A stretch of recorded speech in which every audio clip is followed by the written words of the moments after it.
Alrighty guys, so there is new support for Gandora here in 2016. I never thought that this thing would actually get support, but it's basically like a new Judgement dragon, if you will. Now this card is one of the support cards for it, but there's a boss monster in the deck that can banish everything on the field and in the graveyard, and then it basically gains a bunch of attack and it one-shots your opponent. There is crazy amount of replays over here. Shout out to Mizashi over here for setting in some sick replays, yeah, this is some crazy stuff. And here's the boss monster that everyone wants to make. I know my face cam is blocking the card, but I'll read the effect. So this is the more important card in the deck. It's the boss monsters of the new Gandoras. But anyways, cannot be normal summoned or set. It must first be special summoned from your hand by setting 2 monsters from your hand and or field to the graveyard other than this card. This card gains 300 attack for each banished card. Once per turn, you can pay half of your life points to apply this effect, depending on the number of Gandora monsters with different names currently in your graveyard. So if you have 1, you destroy all cards in the field other than itself. So basically Judgement Dragon effect, but you don't have to pay 1,000. The second effect is to banish all cards on the field other than this card. The third effect is, if you have 3 or more, you banish all cards on the field and in the graveyards other than this card. So you basically completely destroy your opponent. At that point, you've won the game. You guys can see it. He attacked him for 16,000. Now, this was a relatively fast replay. He went all in. This one was really sick. But we can kind of sum up the deck into this replay over here, and I want to showcase off a few different builds as well as a few different matchups against certain decks, because once the card comes out, like, you basically lose. If it gets summoned and you're banishing everything, most decks in this day, they don't play Gores. I don't know if you guys remember Gores, but even with Gores, I mean, this card is going to have so much attack, especially with Pot of Desires. You have Necroface, Allure at 3, Gold Socket at multiple. It's not that hard to pull off this consistent deck to basically one-shot your opponent. And you can run cards like Cup of Ace, cards like Dark Will Dealings, a lot of cards that would be considered unconventional, simply because, again, you just one-shot your opponent. How is this fair, dude? Like, it comes out and it just one-shots things, and it has a crazy amounts of attack. And it's relatively easy to get out. Again, with Allure at 3, Gold Sark, and Pot of Desires, you have easy access to just getting a bunch of things banished. As you guys saw in the replay over there, you guys saw that it was able to be used in Lightsworn. I think that that's where the deck can really excel, because you want them in the graveyard. So you can mix in Lightsworn with triple Allure, triple Solar Recharge, double Charge Light Brigade. It doesn't look so bad, but I want to showcase off different builds and different matchups over here. You can see Fluffles over here. Do they have the chance to beat this? Because this card, you know, it can have 5,000 attack, but that's no match for this guy. He doesn't care. He's going to go ahead and just banish everything. Now, there is a different card in the deck. I also want to talk about the other, new Gandora support, because there's not only just one card. I want to go over the other card as well, and also go over the old school Gandora, because in one of the replays, it does get shown off. The old Gandora is not the greatest, let's be honest here. One of the replays has it, which we'll get to eventually. But again, it's crazy to see these older things get support. Alright, so here we have the old school. This is the original Gandora. He's a little ancient, but he's not too bad, but it's really not the greatest. Anyways, so this is the OG guy over here. This card could not be special summoned.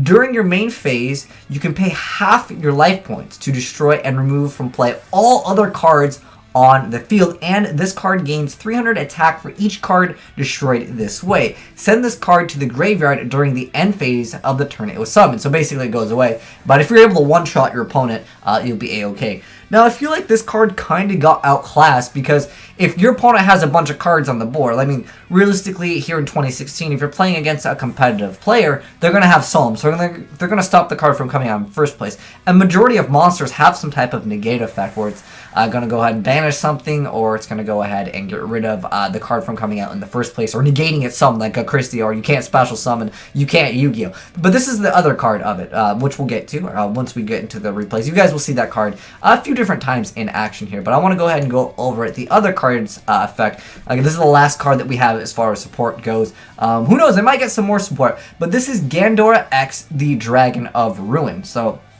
it's a level 8/0/0. When this card is normal or special summoned from the hand, you can destroy as many other monsters on the field as possible. And if you do, inflict damage to your opponent equal to the highest original attack on the field among those destroyed monsters. Your choice. If tied, this card's attack becomes equal to the damage inflicted to your opponent by this effect. Once returned during your end phase, half of your own life points. I don't think it really matters too much because, you know, when it comes out, you can destroy as many monsters on the field as possible, and then you get to just burn your opponent for a bunch of damage, and then potentially just one-shot them. So this is really a annoying deck to face up against, especially when you're playing against a very fast version like Lightsworn. Now, there's two different builds that I'll showcase off. One is like a Brilliant Fusion. It's got like 10 goldfishes, and it has access to making Treat Toad, or Totally Awesome, but I'm gonna call it Treat Toad. I don't know. Let me know, guys, what you want me to call this card, because some people really hate the name Totally Awesome. They're like, just call it Treat Toad. I'm like, okay, I don't mind. You guys just let me know what you guys want me to call it. But anyways, we have it matching up against the Dank Magicians. Let's see if the Dank Magicians have any matchup against this deck. But nonetheless, it's interesting. I like seeing support of older things, but I think it's a little bit out of control. Like, when you have a card that just sums itself, banishes everything, and then one-shots, like, well, what? I think a lot of players are going to be like, you know, I don't really like this, Konami. Can we have a little... Do you know what balance is? I don't think they do, but you know what? It's hype. Is it going to be meta? I don't think it's that bad, though. I mean, you guys let me know what your thoughts are on this, because I feel like the Lightsworn build is the way to go. You got to be fast here in 2016. But like I said, once it comes out, it gets rid of everything, but it doesn't protect itself on its summon. So if you're running this deck and, you know, they have like a Solib, it kind of sucks. If it just had some type of protection, I know here in 2016, Forbidden Lance isn't the greatest. Some people still play Bottomless, but that's the card that I feel like it needs. It needs something to protect itself. Is there any card that can technically protect this boss monster? Because I know it's level 8, so I'm thinking like the Mound of the Bound Creator wouldn't be a target. Is there like a card that just protects it? You can see it just one-shots things. Again, it's just summon, one-shot game. It doesn't matter if you're playing ABC, as long as, like, you know, they have a target that you could actually attack into. Usually you're just going to finish off your opponent. You saw it with like 16,000 attack. Like, how are they even going to compete with that? But I'll also share some deck profiles for you guys, and you guys can go ahead and build whichever variant you guys want. Dude, I haven't seen Tower Knights in a long time. Remember, guys, when this was like the Tier 1 deck? It actually won Worlds, for those of you guys that don't remember. Anti-Spell Fragrance, being able to bounce back things, that's still pretty good.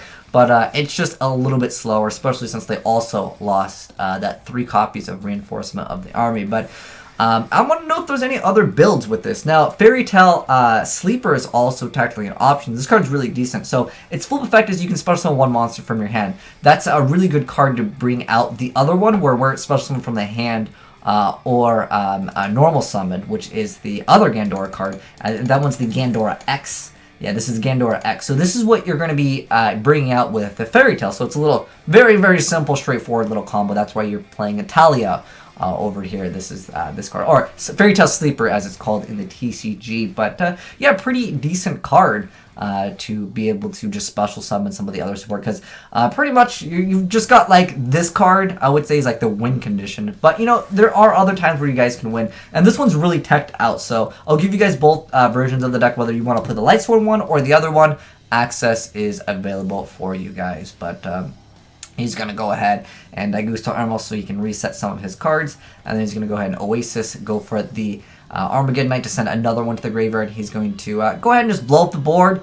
Bunch of damage. You guys can see it. 50 over game. Really good stuff, man. I like seeing this kind of stuff. But anyways, you guys get the idea of the deck. It's pretty straightforward. But thanks, Mizashi, for sharing these with us. But I know some of you guys might want to mess around with the deck yourself. Oh, there's that 6 Samurai deck with the spicy tech that I was messing with. Alright. But we're here for the awesomeness of the new Gandora support. Let me go ahead and sort that. So here's the Lightsworn build. I actually would recommend you guys to try out this one.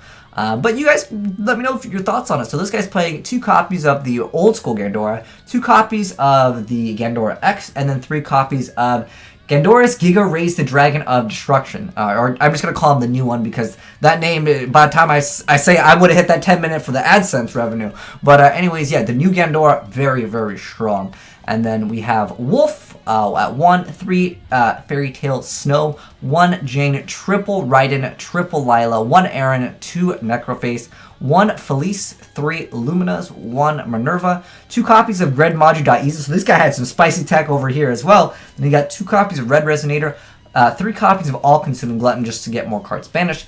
Triple Solar Recharges, triple Desires, 1 Reincarnation, 1 Foolish, 1 Left Arm Offering, double charges. About to say solar recharge. For the extra deck, you basically want this. That's going to help you. That also can help you. I'll mouse over them relatively quick. As you guys can see, you don't really need the extra deck in this build as you will in the other build, but nonetheless, I mean, yeah, obviously still add the cards. There's no reason why not to have an extra deck, but Minerva is like the more important card in this build.